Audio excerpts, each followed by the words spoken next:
The 1960s, a time of counter-cultural revolution of the Beatles, the Rolling Stones, marijuana, protests, and of course miniskirts. But the 1960s was also a decade of continuing development of the science fiction genre, and together you and I are going to explore 10 of the best books of that decade. British science fiction writer John Brunner wrote a number of books imagining a future world impacted by one calamity or another. And in Sheep, Look Up, it was extreme pollution, but in 1968's Stand on Zanzibar, the problem is one of out-of-control population growth. Brunner imagines a 2010 in which the world's population has grown to an unimaginable 7 billion, one of many predictions of the future that he makes in the book that now seem prescient. In fact, he was just a year out. It was 2011 before the population actually reached that number.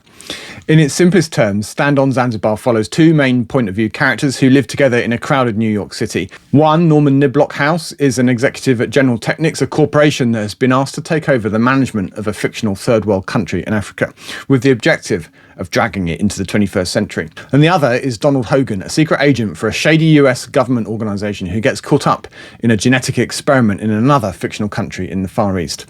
There is, however, a large cast of characters, all of whom interact to varying degrees with the two main plot threads, all intended to give a compelling cross-section of the future world that Brunner imagined. Stand on Zanzibar is now often held up as an example of a science fiction novel correctly predicting the future, at least to a considerable extent. He predicts mass shootings, the legalisation of cannabis, gay marriage, Viagra, affirmative action, and the rise of China to be a major rival to the USA. To be fair, he also predicted that we'd have a moon base, so it wasn't all the stuff of crystal balls. Stand on Zanzibar is a long book for its time. Only Dune and Heinlein's Stranger in a Strange Land were of comparable length. Brunner ratchets up the tension as the story progresses. Is there a solution to the overpopulation issue, and what might that involve? Stand on Zanzibar is a classic cautionary tale, posing difficult questions and offering no real solutions. It's as much a study of human nature as it is a tense look at a world teetering on the brink of dystopia. Experimental in structure, Stand on Zanzibar is regarded as one of the more thought-provoking novels to emerge from the 1960s. The 1960s is Robert Silverberg's purple patch, along with the early 70s, where many argue that he did his best and most enduring work. 1969 gives us Up the Line, a study of the paradoxes inherent in time travel. Reflecting the permissive, swinging 60s atmosphere, for a science fiction novel, it's pretty racy stuff. Silverberg uses the freedom offered by time travel to the past to give really beautiful descriptions of Byzantium and ancient Rome, amongst others.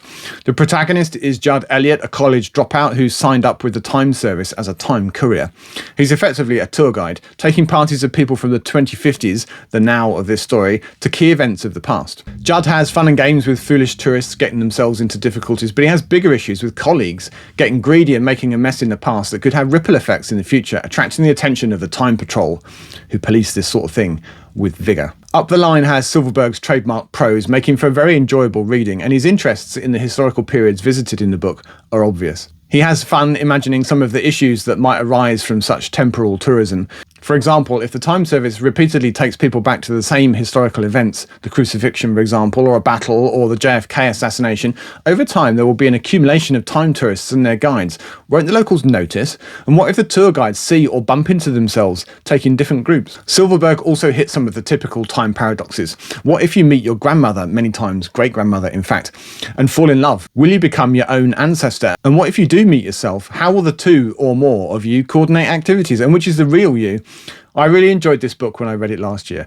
Up the Line was shortlisted for the Hugo and the Nebula Awards, but was pipped to the post in both cases by our next book. 1969's Left Hand of Darkness is set in the Hainish universe that Le Guin created over a span of 6 novels written between 1966 and 1974, with the 7th added much later in the year 2000. In this setting, humans originate not on Earth, but on Hain, which long ago colonised several nearby worlds, which then lost contact.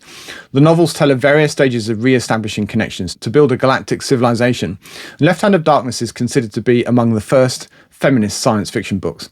Le Guin considers the role, or rather the effect, of sex and gender on culture and society. Genly I, a Terran, is sent to Gethen to negotiate their entry into the Ecumen, the current evolution of the Galactic Coalition. On Gethen, gender roles are quite different than on other human worlds. Here, everyone is ambisexual, spending most of the month genderless and then becoming sexually either male or female as the situation demands, just for a few days. Le Guin plays with this stark difference as she develops the plot, exploring the differences that this might generate in a society made up of such people. There's no war, there's no overt sexuality, there's no rape, and child raising is a communal activity. In the slow progress of Jenny's negotiations and entreaties, he forms a deep friendship with Estraven, a local, and in some respects the plot serves as a travelogue, a tour guide for Gethin, allowing Le Guin to explore different aspects of Gethin society. The Left Hand of Darkness is not a stark treatise on masculinity and the role of gender in society, or rather it is that, but it's disguised in a beautifully written tapestry of life on Gethin, full of little details and observations, making the story come brilliantly to life.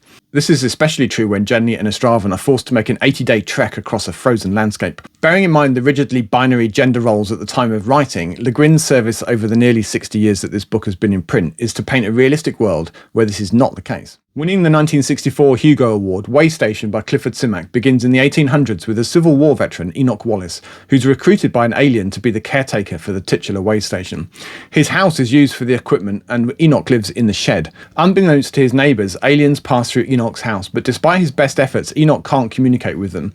For many decades, Enoch looks after the equipment and provides refreshments for the travelling aliens, all the while barely aging. He eventually comes to the attention of the authorities, who want to know what gives. There's a secondary plot involving a young deaf-mute girl with compensating abilities, let's say, which does get folded into the main plot as it progresses. Way Station is really a meditation on humanity's place in the universe, our worth or otherwise to the galactic commons, and it asks the question, can humanity rise above its baser tendencies, or will it need some outside help to stay in the game for the long term? Written when Cold War tensions were escalating with the backdrop of fear of nuclear Armageddon, Simak addresses not terribly obliquely the foolishness of war and the flaws of a society that would allow it to happen. Way Station is also notable for its bucolic setting. Nearly all of the book is set in Enoch's house and gardens, a rural idyll that Simak describes beautifully. 3 of Walter Tevis's 6 novels are science fiction, the 2 best known being Mockingbird and The Man Who Fell to Earth, but he also wrote The Hustler and its sequel The Colour of Money and Queen's Gambit, all of which were adapted for movies and TV respectively. The Man Who Fell to Earth was also adapted for movies, and that's a pretty good hit rate for one author. The Man Who Fell to Earth, published in 1963, follows a super-intelligent humanoid alien, Thomas Jerome Newton, who was played by David Bowie in the movie. Newton is the emissary of a desperate, dying remnant of the population of the planet Anthea, reduced to just a few hundred people in the aftermath of multiple nuclear wars. Arriving in Kentucky, Newton quickly gets busy using his advanced tech and knowledge to invent new products, securing patents and amassing a fortune with which he intends to fund a fleet of new starships to rescue his fellow Antheans. His rapid innovation and sudden wealth attract the attentions of the alphabet soup, the powers that be, both the CIA and the FBI. Once again, this book is very much a product of the Cold War and the 1960s paranoia, a frightening parable, if you like, on the disasters that await if we lose control, about hubris. The aliens of the piece look upon our much richer, in the biological sense, world, much richer than Anthea was, wondering what the hell we're up to, heading for mutual destruction, just a button press away. Tevis explores the best of human values, love and empathy, through the most alien character and the worst of it via the humans in the form of suspicion, indifference and alcohol abuse, ultimately putting Newton's merry mission at considerable risk of failure. Published in 1965 in novel form, Flowers for Algernon actually started life as a Hugo Award-winning short story, different in the detail but covering many of the same themes. Daniel Keyes, the author, was a teacher and for a time worked with children with varying degrees of mental disability. He observed the differences in children that had gone up to regular school and to those that came back to the special school and their relative advances and regressions. And Tevis began to wonder what would happen if it was possible to increase a person's intelligence. In Flowers for Algernon, we meet Charlie, a low IQ individual that can just about grasp that their lot in life is pretty unpromising. He enrolls in a class to try to improve himself, forming an attachment to Alice Kinnian, the teacher. Meanwhile, surgical experiments have been performed on mice, the latest subject of which, the Algernon of the title, is demonstrating rapidly developing intelligence, able to solve maze problems amazingly quickly. The scientists are keen to move on to human trials and enter Charlie stage left after Alice recommends him, based on his drive to self-improve. And there follows an intriguing and ultimately rather tragic parabolic journey for Charlie. Famously, Keyes employs a clever device to help us gain an insight to the profound transformation that Charlie undertakes. The novel is epistolary in structure. It's not a narrative plot, rather a series of diary entries or journals from Charlie. At the start of the book, these are barely readable, poorly constructed, gravely misspelled, the scrawlings of a very young child, really, his initial developmental level. As the study proceeds, his raw intelligence improves rapidly, just as Algernon's the mouse did. But Charlie is not a mouse. He's a man who becomes increasingly aware of the shortcomings of his upbringing and what people really think about him. The diary entries become more erudite, deeper, contemplative, ambitious. Can his intellect continue to make great leaps forward? Are there limits, and will it last? These are all questions that the study wants answers to, but the effect on Charlie and those around him is really the bones of this science fiction classic. Flowers for Algernon went on to win the Nebula for Best Novel. Written in 1964 and set not too far in the future, Fritz Leiber's The Wanderer concerns the sudden appearance of a planet near Earth's moon. Its sudden arrival triggers all manner of disasters on Earth, from earthquakes to floods. Leiber gives us a front row seat to these calamities by having us follow small, unconnected groups in multiple locations as they deal, or rather fail to deal, with the disasters and their immediate aftermath, conveying to us the global scale of the catastrophe. With our moon itself an early casualty, we certainly get the very clear impression that things will never be the same again. It becomes apparent that the wandering planet didn't just arrive, it was piloted by immortal cat people from the stars, belonging to a civilization that spans the universe. There's an amusing scene when a cat lady attempts to communicate with a pet cat, not realising that the thoughts she's picking up are in fact from the monkey man, the cat's owner.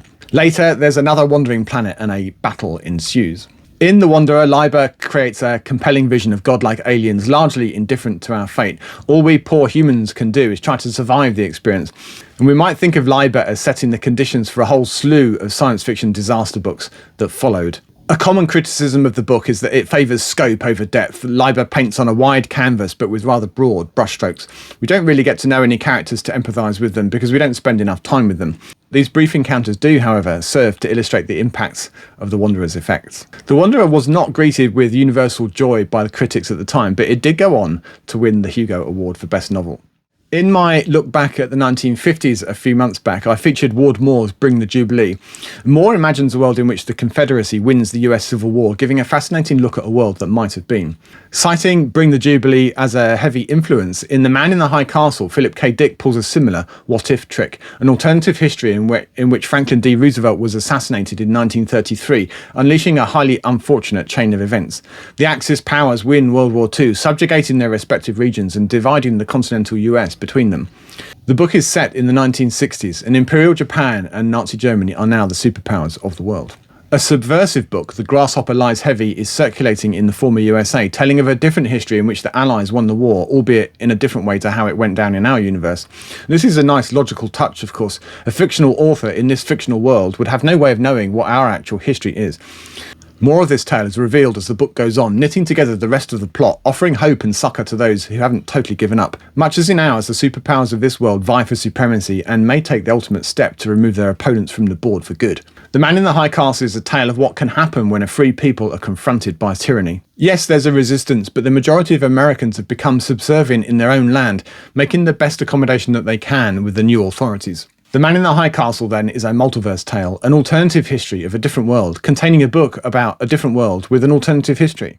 It would probably be odd to consider science fiction from the 1960s without mentioning one of the most enduring tales from this decade.